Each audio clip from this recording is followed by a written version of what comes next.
What's going on there, YouTube, and welcome back to another comic book video. Okay, guys, so we are basically going to continue our coverage over the Reign of X era of X-Men comics, and we actually do pick up with Marauders number 20. Yes, Marauders number 20. And basically, this book is all about the idea that Storm is going to retire from the Marauders. Yes, she's being moved away from the team. And of course, there is a very good reason why. Because Marvel and of course the writers of the X-Men basically want to take Storm and put her in a better position. And honestly, you're going to see that down the road. But with this book right here, it's really more of every single member of the Marauders kind of sharing a great memory of Storm as she basically says goodbye to the team that she did help basically start. And so here it is, Marauders number 20.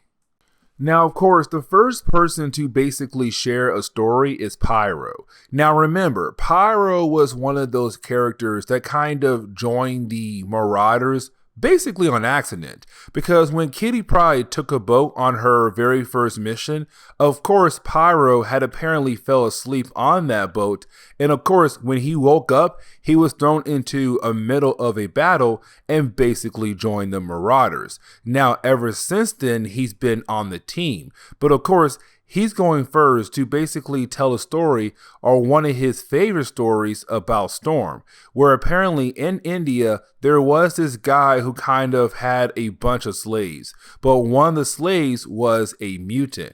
And what they did to make that mutant work for the slave owner was, of course, kidnapping her family. And so if she ever stopped working, they were going to kill her family. And so you had Storm actually go over there and scare this slave owner and to basically free that mutant. And of course, you do have Storm tell this mutant that they were actually able to free her family as well, to say you can stop being here and actually have a life again. And of course, this child mutant was very happy to hear that Storm was able to save her family. And of course, that was Pyro's favorite story. Now, of course, when you do jump back to the present day, you have everyone really surprised of what Storm did for that mutant in India. But basically, Pyro said that she was able to scare that slave owner without using her powers. That basically Storm just used one knife and threw that knife so close to the slave owner's head, it basically scared him and made him release that mutant that he was forcing to work. Now, with that being said, you do have the Marauders begin to wonder how many knives Storm has hidden in her outfit. Like basically how many is she holding and how many they cannot see. And of course, you have Pyro say she must have 3 hidden knives somewhere in her outfit. But of course, you have other characters kind of hinting that there is a possibility that she has more. But then the next character to tell their story is actually Bishop. And apparently it was a story where Bishop had Storm save his butt, but of course, when he names the country, Storm says she'd never been in that country with Bishop. But of course, it means that she did something for Bishop without actually going into the country to basically save him. And of course, that is the moment we kind of find out that basically what happened was Bishop and Pyro were basically stopped by some random soldiers. And of course, Bishop and Pyro could not leave the island. Now, with that being said, though, that is the moment you have Storm use her powers as a way to basically scare these guys to let Bishop and Pyro go. And so that explains why in the world, when Bishop said that Storm saved him out of some random country, and Storm said she never been into that country because she never actually stepped in that country. She just used her powers as a way to scare some soldiers to let Bishop and Pyro go. Now, of course, the next person up is actually Iceman himself. Now, this makes sense because Iceman and Storm, they go way back. I mean, Iceman rejoined the X-Men after Storm had joined the X-Men. And of course, they have been team members and also kind of like brother and sisters. Now, with that being said, though, you do have Iceman kind of bring up a story where you have Storm take down a character known as Hate Monger. Now, actually, we saw Hate Monger earlier in this series, but it's Iceman saying that on one of their missions where basically they got split up, you had Iceman and Storm go find Hate Monger. And of course, you have Hate Monger tell Storm about the different things that he basically hates.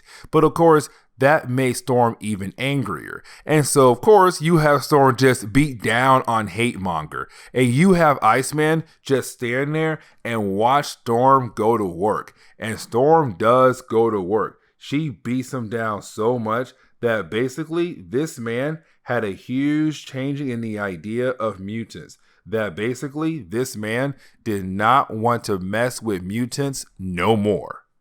Now, the next person up is actually Callisto herself. Now, this also makes sense. And this is why I like this book a lot. Because first, it was Pyro, right? And Pyro's kind of one of those characters, you let him go first because him and Storm were never really close. Now, Bishop and Storm, they were close. Iceman and Storm, also close. But now Callisto and Storm, they're not really close. They're more like rivals because you have to remember when it came to Callisto, when she first popped up, Callisto was actually the leader of the Marauders. Of course, a bunch of mutants that used to live in the sewers. And the main reason why, because a lot of those mutants, when their powers activated, of course, it also changed their face appearances. And so, of course, they look so freaky that basically they stayed in the sewers because humans would pick on them, not because they're mutants, just because they look weird. But then when they learn you were a mutant, then they have two reasons to pick on you. And so, of course, you had all those mutants go to live in the tunnels of New York and call themselves the Morlocks. Now, Callisto was the leader of the Morlocks, but then Storm challenged her as a way to save some other X-Men characters. And when Storm won, Storm basically became the new leader of the Morlocks, getting rid of Callisto. Now, Storm did not stay with the Morlocks, and so she let Callisto stay in charge as long as she was away. Now, in a recent story, Storm actually killed Callisto in the Crucible to basically bring her back to life. Because when it came to Callisto, she lost her powers thanks to House of M. Remember, House of M was a big event done by Marvel, where at the end, the Scarlet Witch said no more mutants, and millions of mutants lost their powers. Now, most of them got their powers back, except a few of them, and Callisto was one of them. And so Storm killed her in the Crucible because it's a way to bring someone back to life on Krakoa. When they are brought back to life, of course, they have their powers back now. And so Callisto says, I have one good memory. It was the memory when Storm killed me off so that I can come back to life with my powers again. Now, the last story really comes from Emma Frost. And honestly, I like this story a lot because remember, when it came to the X-Men at first, Emma Frost was a bad guy. Basically fought against the X-Men a lot of times.